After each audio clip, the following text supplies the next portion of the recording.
Hoje a gente vai gravar um vídeo ensinando como fazer voar fake, né, Memel? Como que a gente faz voar? Primeiro, antes de você fazer, você dá um pulo. Aí depois você dá um pulo assim. Aí depois você coloca o seu pé assim e coloca seu... Eu vou trabalhar esse sábado. Aí você pula no final pra fingir que você parou. Aí é bem assim, ó. Participar?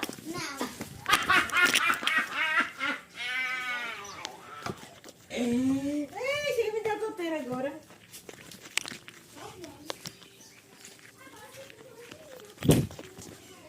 Mais ou menos assim, mas tem o melhor. Também a gente pode fazer o melhorzinho, que a gente pula bem. Naquela vez que ele teve que mais dar, ele ficou comportadinho, você viu?